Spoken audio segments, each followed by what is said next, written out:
Hello everyone. Today I will talk about the feeling of déjà vu that a lot of INFJs seem to experience. I certainly would be among them. We may also call this phenomenon a phenomenon of eternal recurrence, if we are to borrow a little bit from the terminology of Friedrich Nietzsche, the philosopher, the infamous philosopher. You might know that I am somewhat of a renegade in typing him solipsistic INFJ instead of INTJ.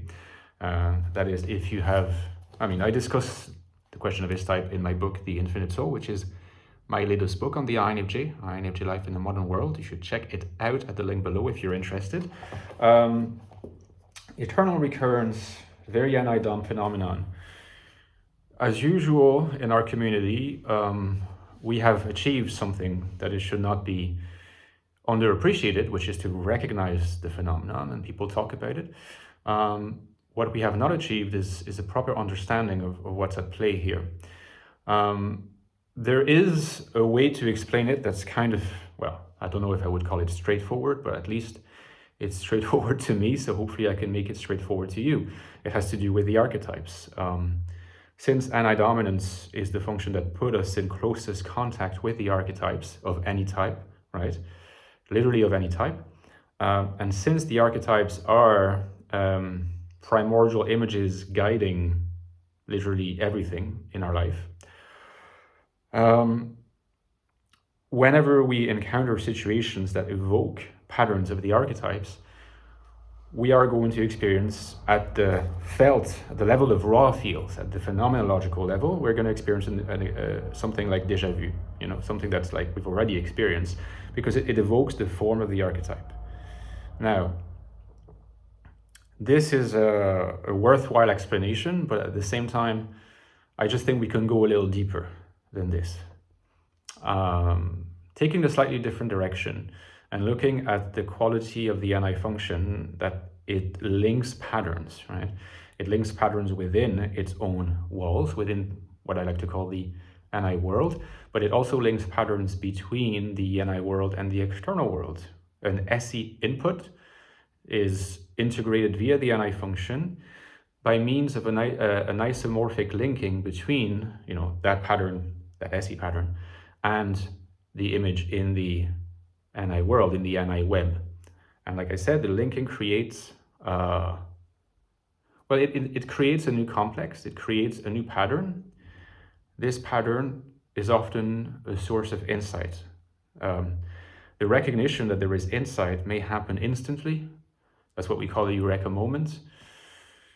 It can also happen like days later, a week later, sometimes months or even years later.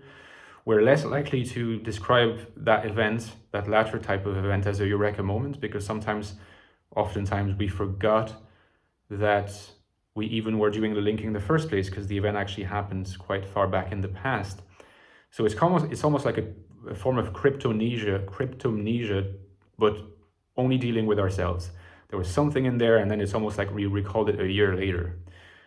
It's not that we recalled it a year later, it's that it became sort of sufficiently endowed with effective charge to come to our attention a year later. So that's something that happens in the NI world. But what I want to say is, when a new pattern is created as a result of the conjunction, the union, the intercourse of new SE pattern and an already existent NI pattern.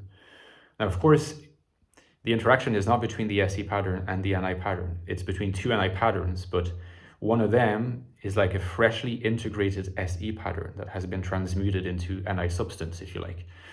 It's still new in that sense. It's integrated, then it links, because in a sense it's pulled in, right? It's like you can really picture sort of a rope being thrown, by the NI pattern inside, sort of latching onto the SE stimuli and being brought in, being like dragged in. And as it kind of drags and enters the psyche, it sort of changes shape and becomes an NI pattern. Hence always NESI and NISE axes always to be understood together. It's functions that always work together. And I've made videos before about why there is this intrinsic connection between NI and SE. It's very obvious when you think about it. They're completely complementary functions. They're meant to work together in a way that Ni and Si could not, in a way that Ni and Ne could not, okay? And if you want to know more about that, or if you want to be reminded, your memory to be jogged, I'd be happy to honor you with another video on the topic. But nevertheless, this linking happens, something new emerges. The thing is, there's a lot of Ni patterns in the Ni world that are similar to each other. And in fact, if you can picture the Ni world as this kind of sphere, just for the sake of illustration, like it tends to be populated by little galaxies, like mini galaxies that are sort of more or less distant from each other. They're still linked, but the links are closer or further. And these galaxies are really clusters of patterns that resemble each other. So the Ni web is organized according to patterns of resemblance, okay? So you can imagine that there's these different galaxies of meaning content.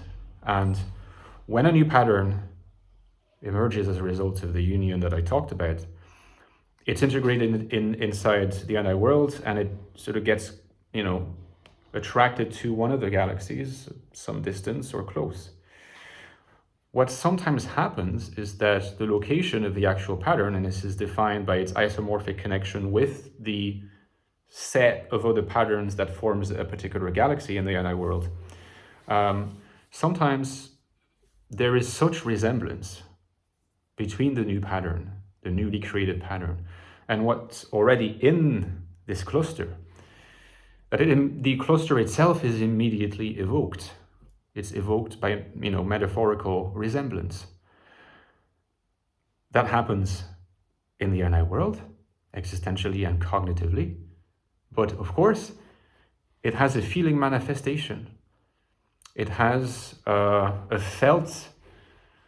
experiential manifestation, if you like. And what is that experiential manifestation? It's the feeling of déjà vu.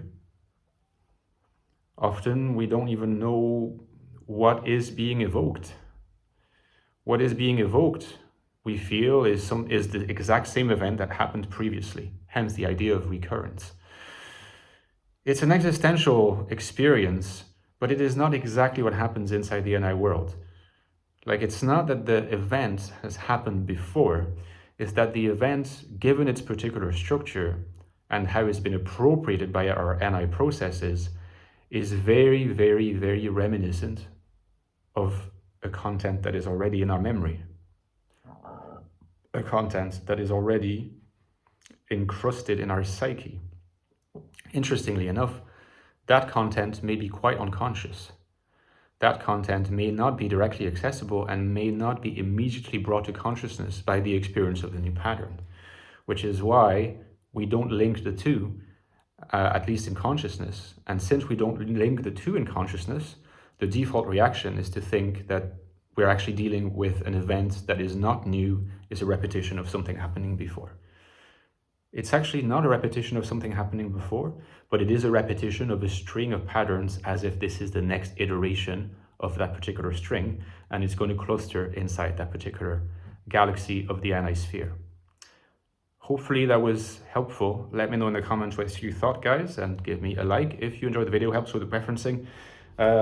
Talking about books, I also authored a few years ago by now a book called The Ecstatic Soul, a new look at the INFJ personality, which is all about the INFJ mind, what's it like to think like an INFJ and to be an INFJ. No book goes further. It's helped a lot of people, so I recommend check it out. The link is below as well, and as you can see, the two books go wonderfully well together. A nice aesthetic addition to your bookshelf. Just saying, just saying. And lastly, as usual, guys, don't forget that I could not do it without you. The life source of my channel is your kind support. I have a Patreon page that you can have a look at the link below to my Patreon in the description box. You help me massively if you decide to support me for quite a small amount of money. And I am happy to repay you with some cool perks too, like a Discord server, the Fourfold, where you can interact with me daily, as well as with the other cool community members there. And you can also access quality bonus videos, exclusive videos just for Patreon supporters every 2-3 weeks coming from me. So if this is something that you might like, consider it, and I'll talk to you next time, guys. Ciao.